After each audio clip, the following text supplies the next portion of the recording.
The U.S. Centers for Disease Control and Prevention have revised their guidance for Americans on wearing masks to protect against COVID-19, recommending wearing, quote, the most protective mask you can and that you will wear consistently. But the agency stopped short of advocating nationwide usage of N95 respirators, which filter at least 95% of airborne particles, both large and small. A surgical mask, by comparison, is designed to protect others against virus particles that are breathed out. The agency on Friday said it wants to encourage Americans to wear masks rather than push them to wear the highest grade face protection, but also explicitly said that respirators provide the best level of protection, while, quote, loosely woven cloth products provide the least protection. N95 masks are flying off the conveyor belt at Protective Healthcare in Paterson, New Jersey, as the manufacturer ramps up production amidst the Omicron surge of the coronavirus in the U.S. The company's CEO, Brian Wolin, says demand is through the roof. I've been saying since day one, if they could make these available to everyone on the planet, I personally believe that every problem that we had wouldn't be here at this particular time. Now, certainly, these weren't available in abundance back in 2020, but they are now. The factory is operating 24/7 to manufacture 70,000 N95 respirators per day and plans to increase that number to 110,000 in the coming weeks as demand heats up. Critics have accused the CDC of offering shifting and confusing guidance throughout the pandemic regarding mask wearing. After announcing Thursday that the federal government plans to make high-quality masks available to Americans for free, the White House on Friday said the government will also begin shipping 500 million COVID-19 tests to Americans later this month without charge. COVID-19 infections in the U.S. are at their peak, with nearly 780,000 new infections reported each day. Novak Djokovic had a valid document issued by a medical institution in Serbia that he was positive for the presence of SARS-CoV-2. SARS-CoV-2 virus. To be honest, I am really sorry that Novak did not get vaccinated, because in some way that would also be an encouragement for others to get vaccinated. But in the same way, I defend his free will not to get vaccinated, although I absolutely do not support that. Not one country in the world has yet brought a decision that its citizens have to get vaccinated.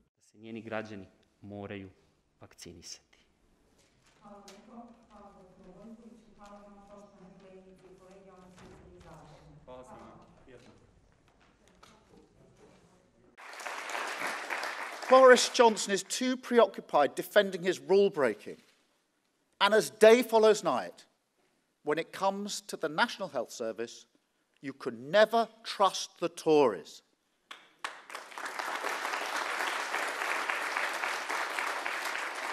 We're witnessing every day the broken spectacle of a Prime Minister mired in deceit and deception and unable to lead. But whilst the Tories bicker and fight each other on WhatsApp, I want to look to the future, because the NHS faces new challenges. But we've got other massive challenges facing this country, massive challenges.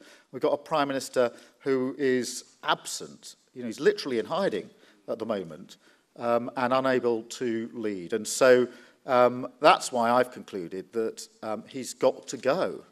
And of course there's a party advantage in him going, but actually it's now in the national interest that he goes. So it's very important now that the Tory party does what it needs to do and gets rid of him.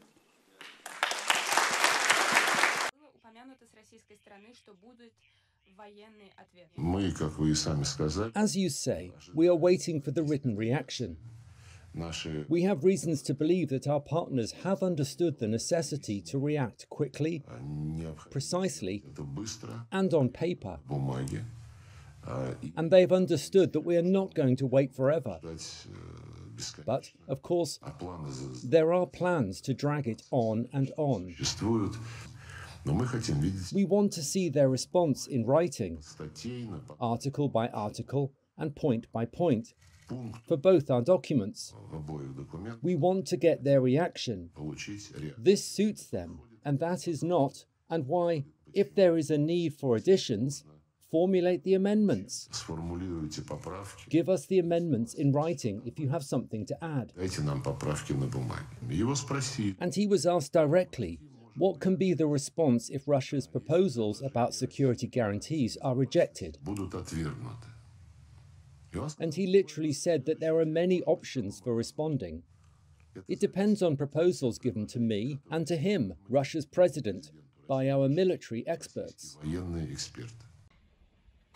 Kyiv believes a cyber attack that hit Ukrainian government websites this week was carried out by a hacker group linked to Belarusian intelligence, according to a senior Ukrainian security official.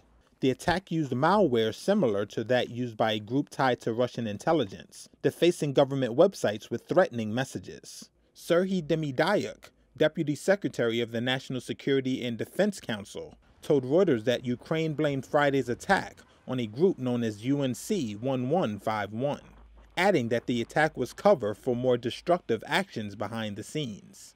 The attack splashed websites with a warning to, quote, be afraid and expect the worst, at a time when Russia has amassed troops near Ukraine's borders. In Kyiv and Washington fear Moscow is planning a new military assault on Ukraine. White House Press Secretary Jen Psaki.